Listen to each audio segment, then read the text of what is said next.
मोहनपुर में रहने वाला रमेश और शीला की शादी को कुछ ही महीने हुए थे। शीला जितनी ही सरल और सीधी थी, रमेश उतना ही चंचल और रंगीन था। एक दिन दोनों बाजार जाते हैं। तभी शीला की नजर एक छोटी सी बच्ची पर पड़ती है। शीला रमेश से कहती है, रमेश वो देखो, वो कितनी सुंदर है ना, और कितनी मासूम भी। हाँ, तुम सही कह रही हो। सही मायने में इसे कहते हैं खूबसूरती। मुझे वो बहुत पसंद है। मुझे भी बहुत पसंद है। मेरा मन कर रहा है कि मैं उसके पास जाऊं और उसके गाल पकड़कर उसे प्यार कर लूं। मेरा मन भी कुछ ऐसा ही कर रहा है। उसे देखकर मैं अपने आप को तो रोक ही नहीं पा रही। मैं भी। चलो ना, हम दोनों उसके पास चलते हैं। क्या तुम सच कह रही हो? तुम्हें मेरे उसके पास जाने से कोई एतराज नहीं है? इसमें झूठ बोलने की क्या बात है? भला मुझे क्यों एतराज होगा? चलो हम दोनों चलते हैं। चलो फिर, देरी कैसी? दोनों उस बच्ची के पास पहुंचते हैं और शीला उस बच्ची का गाल पकड़कर उसे प्यार करती है। रमेश चुपचाप खड़े होकर देख रहा था। शीला बच्ची की माँ से, आई एम सॉरी, प्लीज मुझे माफ कीजिएगा।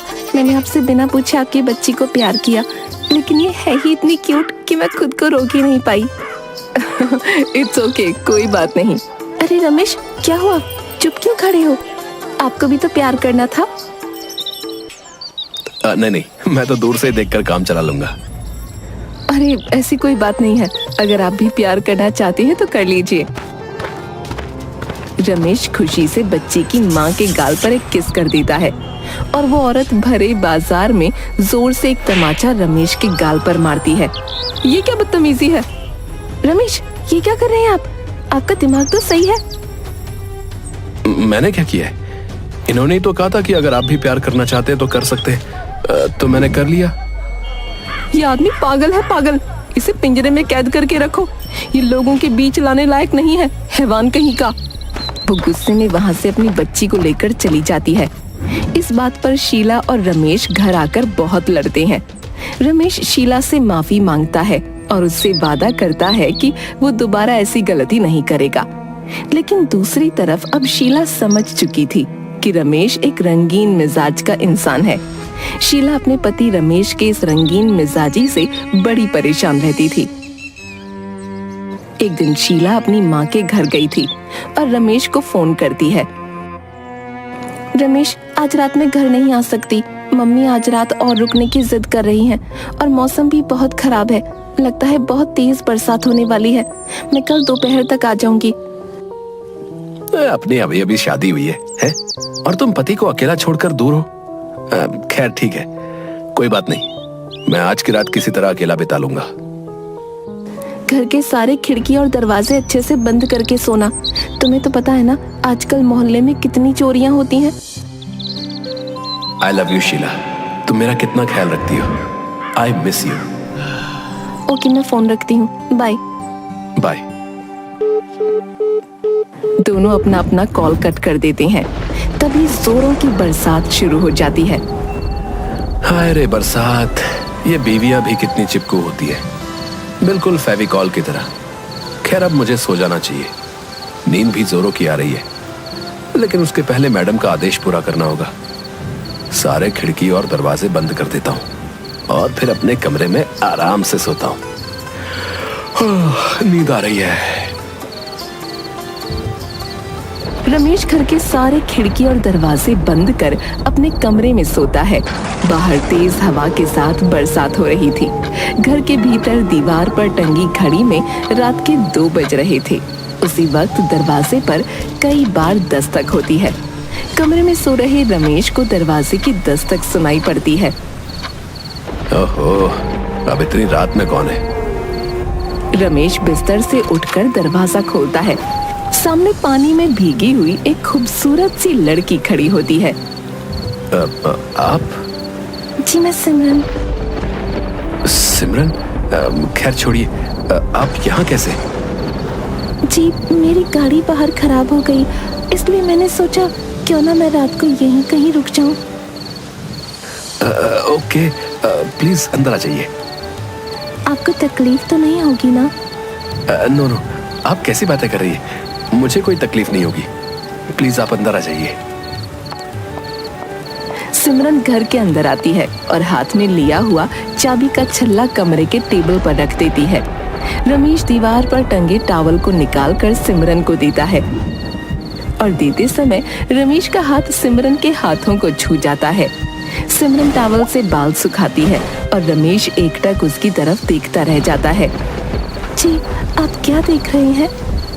नहीं नहीं, कुछ नहीं। मैं तो सिर्फ आपसे पूछ रहा था, आप चाय लेंगी या कॉफी?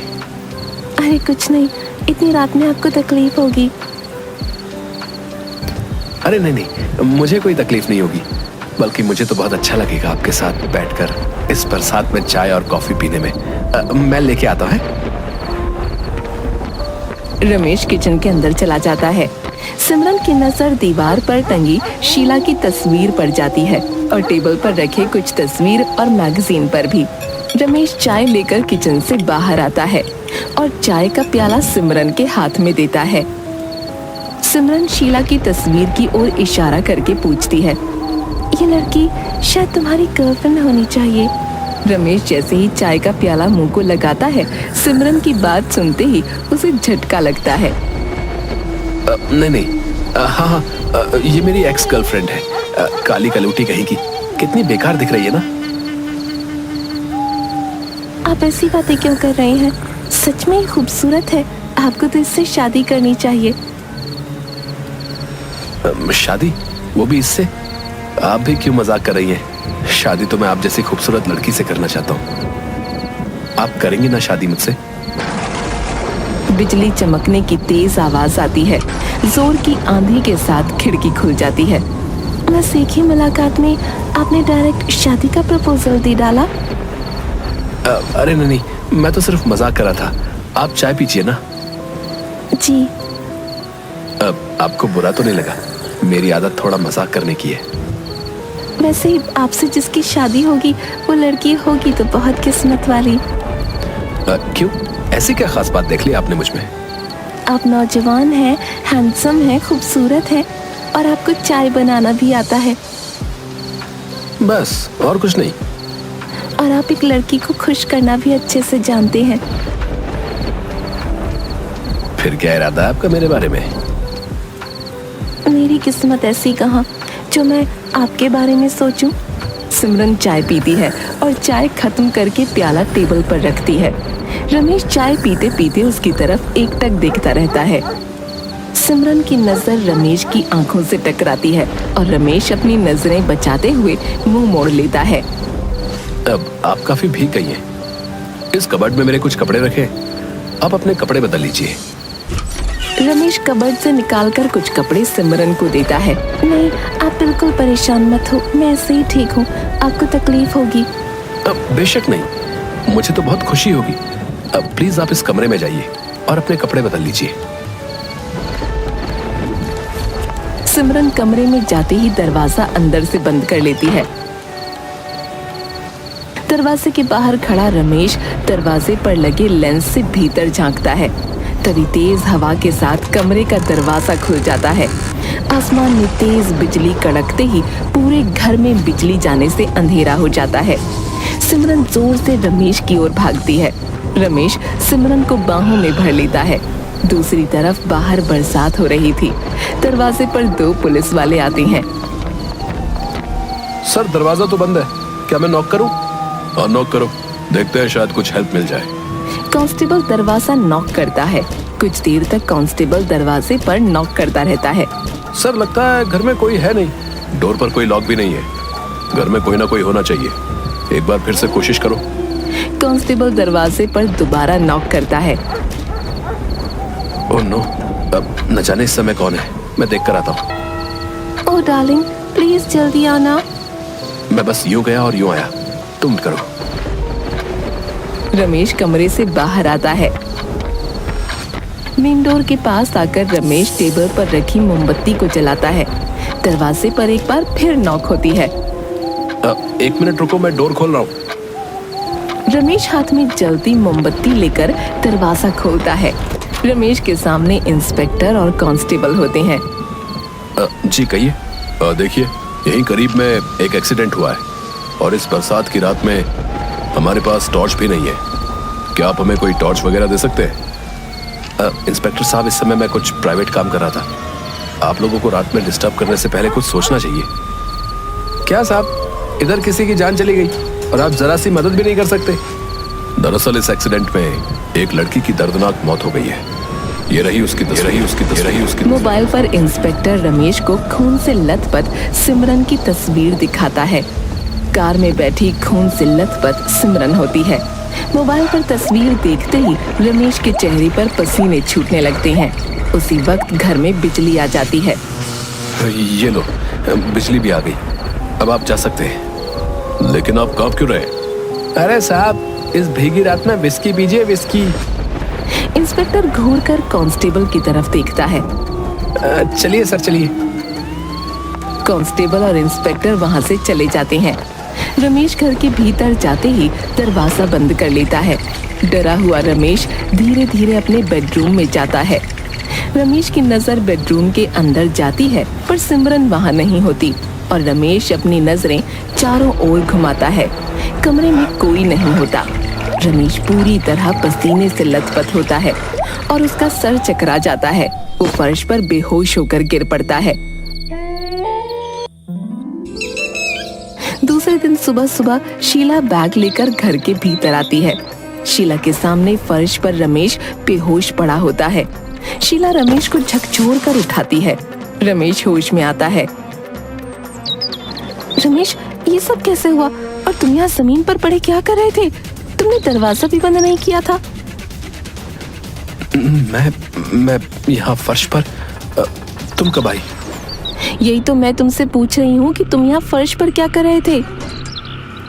ओ, मैं फर्श पर फिसल कर गिर गया था। तभी शीला की नजर बेडरूम की खुली तिजोरी पर जाती है और खुली तिजोरी पर शीला की नजर जाते ही शीला जोर से चीखती है। रमेश, ये तिजोरी कैसे खुली? मुझे नहीं पता।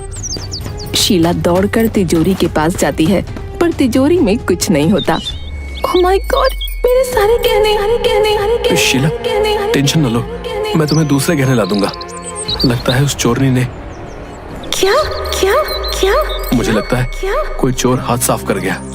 उसी वक्त डोर पर बेल बजती है। जाओ देखो डोर पर कौन है। मुझे तो चक्कर आ रहे हैं। मैं बाथरूम में फ्रेश होने जा रही हूँ। शीला बाथरूम में चली जाती है। रमेश दरवाजा खोलता है। रमेश के दरवाजा खोलते ही सामने सिमरन होती है। भूत। मैं भूत नहीं, संदा हूँ। खैर, मैं अपनी कार की चाबी यहाँ पर भूल गई थी, बस उसे ही लेने आई हूँ। वो पुलिस वाले कौन थे? और तुमने ही मेरे घर में चोरी की है ना? वो पुलिस वाले मेरे ही आदमी थे और तुमने अपने ही घर में मेरे साथ न जाने कितने झूठ बोले हैं। बस मुझ जैसी लड़की से शादी नहीं करना चाहोगे। बता दूं सारी बातें तुम्हारी बीवी को। इस बरसात में तुमने मेरे साथ क्या क्या किया?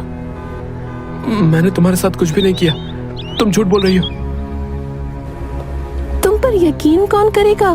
तुम्हारी बीवी। मुझे चक्कर आ रहा है। रमेश फिर से चक्कर खाकर फर्श पर बेहोश होकर गिर जाता है। सिमरन टेबल पर पड़ी चाबी का छल्ला लेकर चली जाती है। शीला बाथरूम से आते ही रमेश को फर्श पर पड़ा देखती है और उस पर पानी के छींटे मारकर उसे जगाने की कोशिश करती है। रमेश धीरे धीरे होश में आता है। न जाने तुम्हें क्या हो रहा है जो तुम बार बार फिसलकर फर्श पर गिर जा रहे हो। अब कसम खाती हूँ तुम्हें छोड़कर मायके कभी नहीं जाऊंगी। रमेश बहुत दिनों तक इस घटना को भूल नहीं पाता, लेकिन अब वो किसी दूसरी औरत की तरफ नजर उठाकर भी नहीं देखता।